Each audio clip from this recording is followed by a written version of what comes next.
Everyone, I am Swati, your maths educator. और इस video में हम डिस्कस करेंगे एप्लीकेशन ऑफ इंटीग्रेशन चैप्टर से topic area between two curves. इससे पहले अगर आपने वीडियो नहीं देखी है, इसके पहले की वीडियोस, तो उसको आप रेफर कर लीजिएगा। वहां पर हमने डिस्कस किया था एप्लीकेशन ऑफ इंटीग्रल्स के टॉपिक से ही, चैप्टर से ही, area under the simple curves. वो आपको काफी हेल्प करेगा अंडरस्टैंड करने में कि हम basically area under the curve कैसे फाइंड कर रहे हैं। यहाँ पर हम क्या डिस्कस कर रहे हैं, area between two curves, right. Suppose हमारे पास दो फंक्शन गिवन है, y is equal to F X and y is equal to G X. तो इस दोनों कर्व्स के बीच में जो ये एरिया मिल रहा है, ये एरिया जो है हमारा, ये इसे हम कैसे फाइंड कर सकते हैं। तो बेसिकली अगर आपने area under the simple curve देखा है तो वहां पर आपको पता होगा, अगर हमारे पास सपोज एक कर्व गिवन है तो उसका एरिया अंडर द कर्व अब अलोंग एक्स एक्सिस अगर हमें फाइंड करना है तो हम क्या करते हैं, ए से बी अगर सपोज उसके लिमिट्स गिवन है तो हम सिंपल उसको इंटीग्रेट करते हैं, ए से B F X into D X कर लेते हैं, तो वो हमें ये एरिया देता है, राइट। तो सिमिलरली यहाँ पर अगर मैं F Y is equal to F X function का एरिया फाइंड करूं तो ये सारा एरिया, कंप्लीट एरिया वो हमें देगा, राइट। सो ये एरिया आपका क्या हो जाएगा, ए से B, right, F X into D X. Similarly अगर मेरे पास सपोज इस एरिया की बात करें हम, ये वाला एक नया दूसरा जो फंक्शन है वो ऐसा एरिया बना रहा है, तो मैं अगर इस एरिया को निकाल लूं और इस पूरे में से इसको माइनस कर दें तो हमें ये ओवरलैपिंग एरिया मिल जाएगा। तो हम यहाँ पर यही कर रहे हैं, हम इस बड़े वाले एरिया में से इस एरिया को माइनस कर रहे हैं, सो दैट हमें कौन सा एरिया मिल जाएगा, हमें जो ये दोनों कर्व को मिला के जो इन दोनों के बीच में जो एरिया बन रहा है वो एरिया, तो एफ ऑफ एक्स इंटू में डी एक्स, राइट। सो कभी भी हम अगर एरिया फाइंड कर रहे हैं बिटवीन टू कर्व्स तो हम क्या करते हैं, ऊपर वाले अबव वाले जो बड़ा वाला ऊपर वाला जो कर्व है उसमें से नीचे वाले कर्व को माइनस कर देते हैं, कि इंटीग्रेशन को माइनस कर देते हैं। तो यहाँ पर हम integration of F X minus G X करेंगे, मतलब upper curve minus lower curve, यहाँ पर हम कर रहे हैं सो दैट हमें एरिया मिल सके, राइट। तो यहां से हमें ये एरिया मिल जाएगा। सिंपल, बस यही इतना सा ही कॉन्सेप्ट है कि एरिया बिटवीन टू कर्व्स हम कैसे फाइंड कर सकते हैं। चलिए अब इस पे कुछ प्रॉब्लम्स करते हैं सो दैट और क्लैरिटी आए। क्वेश्चन कहता है, find the area of the reason bounded by the two parabolas. I hope आप लोगों को पैराबोलास और इनकी जो डायग्राम है, फिगर है, ये पता होंगी कैसे बनेंगी। तो प्लीज अगर नहीं पता है तो एक बार देख लीजिए पैराबोला के, एलिप्सिस की, सर्कल्स की, कैसे हमारी इक्वेशंस की जो डायग्राम्स है वो कैसे होते हैं, एक बार रेफर कर लीजिएगा। यहाँ पर हमारे पास गिवन है y is equal to x square and दूसरा पैराबोला है y is equal to x square. अगर मैं इसकी इमेज देखूं तो कुछ ऐसा होगा, राइट। पहला पैराबोला हमारा y is equal to x square है, ऐसा कुछ जाएगा, एंड दूसरा पैराबोला आपका x is equal to Y square है, तो कुछ ऐसा जाएगा। तो ऑब्वियसली बात है, इन दोनों के बीच में जो एरिया ओवरलैप कर रहा है, या जो दोनों के बीच, इन दोनों के कर्व से बीच में जो एरिया बन रहा है वो ये एरिया है A, सब राइट। हमें इस एरिया को फाइंड करना है, बट एरिया फाइंड करने से पहले बच्चे हमें क्या फाइंड करना पड़ेगा, हमें लिमिट्स पता होनी चाहिए, राइट। तो अगर मैं यहाँ पर देखूं, एक तो हमारी 0 है, 0 0, दूसरी लिमिट हमारी कौन सी होगी, ये जो दोनों पॉइंट को मीट कर रहा है, ये कौन सा पॉइंट है, point of intersection, intersection point, right. इस पॉइंट को हमें फाइंड करना पड़ेगा, ये x की वैल्यू हमें फाइंड करनी पड़ेगी, तभी हम एरिया निकाल सकते हैं। हम अबव इस वाले एरिया में से, इस वाले कर्व में से ये नीचे वाला कर्व माइनस कर सकते हैं। तो हमें ये वैल्यू कैसे फाइंड करेंगे, ऑब्वियसली दोनों को इंटरसेक्टिंग पॉइंट है, तो हम क्या कर सकते हैं, दोनों को इक्वलेट कर सकते हैं। y square is equal to x है and y is equal to x square है, हम दोनों को इक्वलेट कर देते हैं। तो ये अगर y square is equal to x है तो y की जगह पे हम x की जगह पे यहाँ पर वैल्यू सब्स्टिट्यूट कर देते हैं। तो हमें x की वैल्यू निकालनी है, तो यहाँ पर हम क्या करते हैं, X square this is equal to X, तो x raised to power 4 is equal to x, x raised to power 4 minus x is equal to 0। Now यहाँ से फैक्टर बना लेते हैं, x x cube minus 1 is equal to 0. So x is equal to 1 and भी आएगा, right. यहाँ से हमें 1 मिल गया.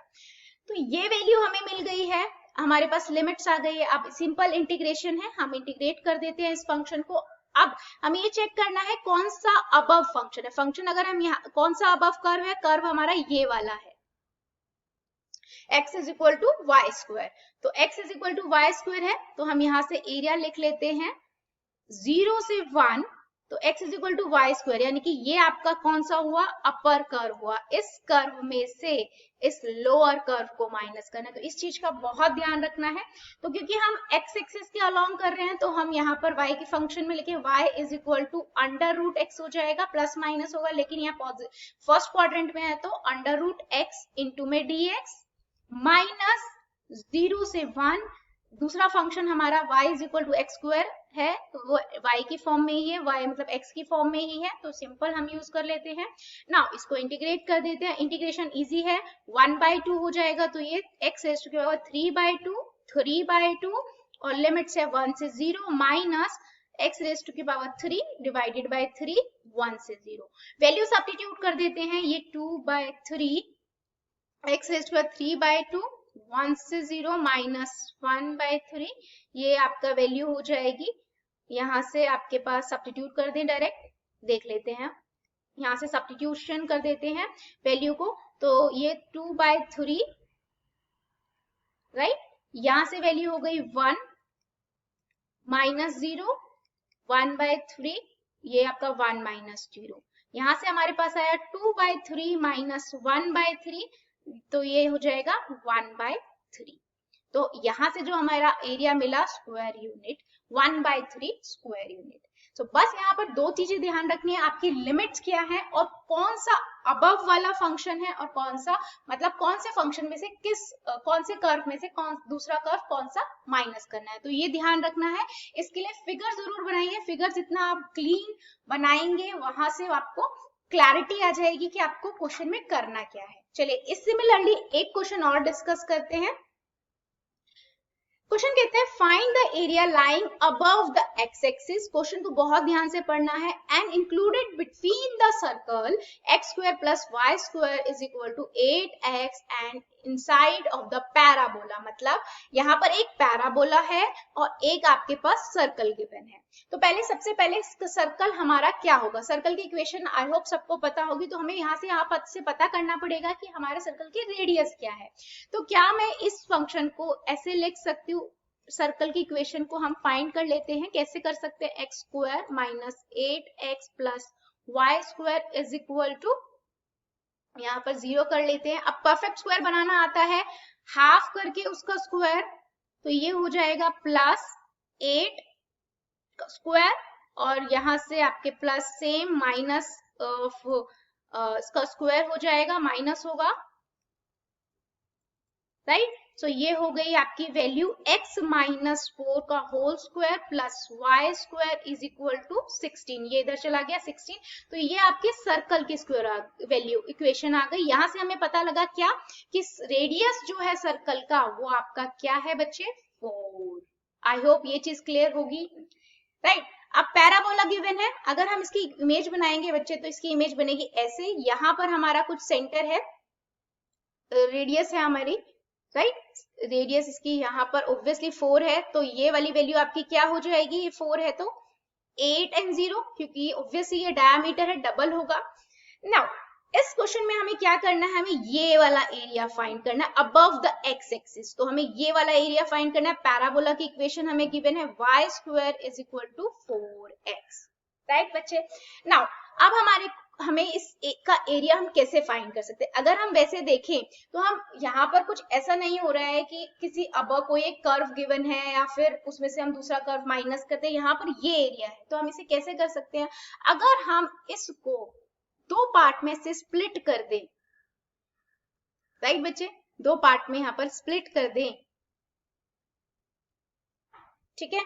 तो यहाँ से हम ये चीज कर सकते हैं, दो पार्ट में स्प्लिट हमने कैसे किया, यहाँ से अगर मैं इसे स्प्लिट कर दूं, अगर मैं ये एरिया फाइंड करूं, सिर्फ ये एरिया, तो ये हमारा क्या है, मेरे पास लिमिट्स गिवन है और मैं पैराबोला की लिमिट से ये फाइंड कर सकती हूँ, और ये सर्कल का गिवन है 4 से 8। अब ये 4 कैसे आया बच्चे, यस दोनों का कॉमन पॉइंट है, इंटरसेक्टिंग पॉइंट है, सर्कल में इसको सब्स्टिट्यूट कर देते हैं, फाइंड कर लेते हैं। मैं यहाँ पर लिख दिया है 4 है, बट ये आया कैसे,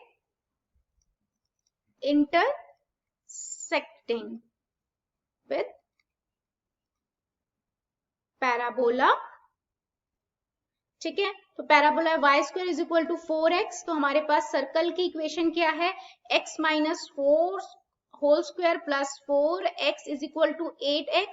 यहाँ पर हम क्या सब्स्टिट्यूट कर रहे हैं, वैल्यू सब्स्टिट्यूट कर रहे हैं, यहाँ पर y स्क्वायर की जगह पे हमने 4x लिख दिया। अच्छा ये y स्क्वायर मैं पहले लिख देती हूँ सो दैट आपको क्लैरिटी रहे, हमने यहाँ पर सब्स्टिट्यूट किया है इसकी वैल्यू को, x minus 4 square plus 4x is equal to 8x। So यहाँ से x माइनस 4 स्क्वायर प्लस में ये आपका इज इक्वल टू 4x हो जाएगा। यहाँ से आप इसे सॉल्व कर लेंगे तो x की वैल्यू आपके पास 0 और 4 आएगी, राइट। तो ये इंटरसेक्टिंग पॉइंट 4 हो गया, सर्कल का मतलब सेंटर पॉइंट ही आया है वो। सो अब हम यहाँ पर एरिया फाइंड कर लेते हैं। तो हम क्या करेंगे, ये एरिया मैं सपोज A1 ले लेती हूँ, ये एरिया A2 ले लेते हैं।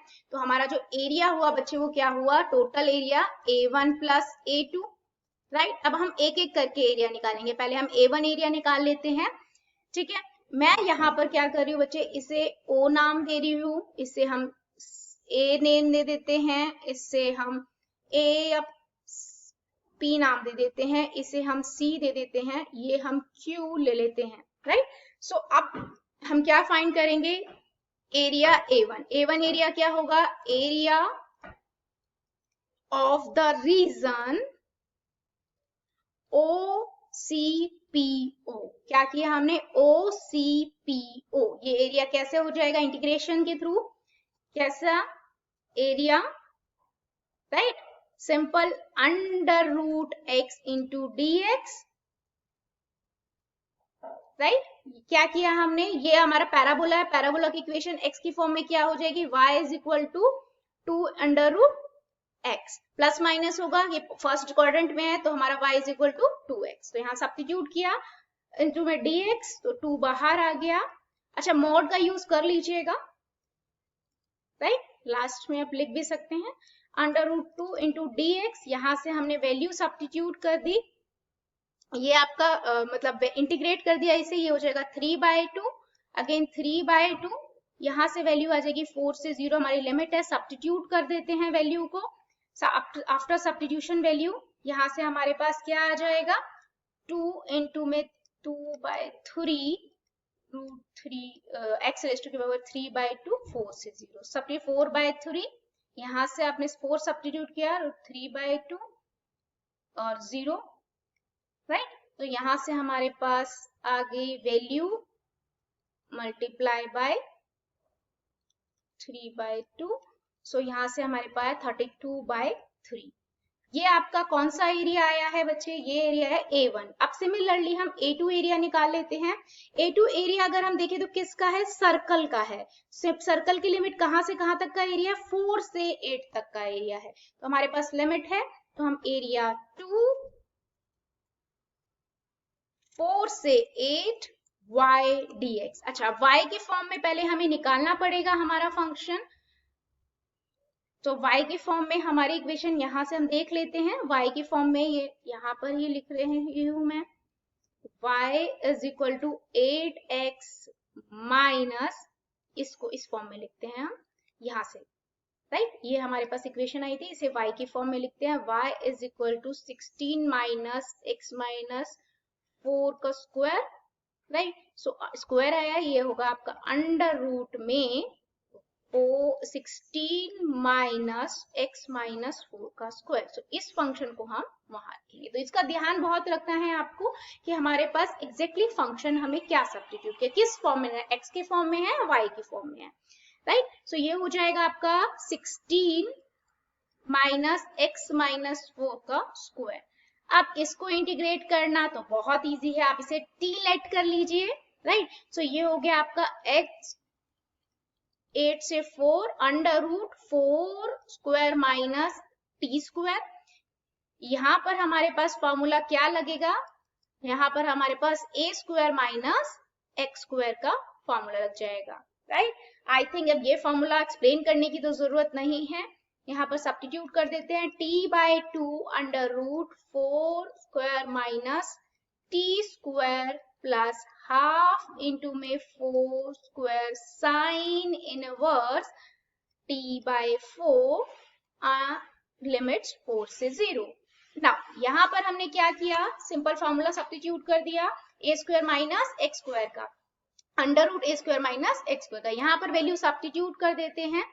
नाउ सब्स्टिट्यूट करके हमारे पास फंक्शन क्या आ जाएगी वैल्यू, टी सब्स्टिट्यूट किया 4/2 अंडर रूट 4 स्क्वायर माइनस, ये भी 4 स्क्वायर हो जाएगा, plus half of 4 square sine inverse, T की वैल्यू आपकी यहाँ पर सब्स्टिट्यूट करोगे 4/4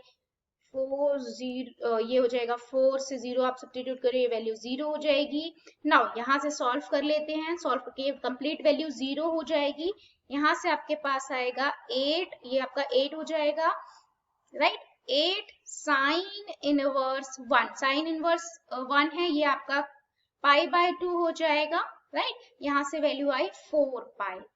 और हमने पढ़ा क्या था, area is equal to A1 area plus A2 area, right, दोनों का सम था। A1 आपके पास आया था 32/3 प्लस में A2 आपके पास आया 4π, तो कंप्लीट एरिया हमारा हुआ 32/3 plus 4π square unit. I hope ये आपको समझ आया होगा application of integration. Thank you.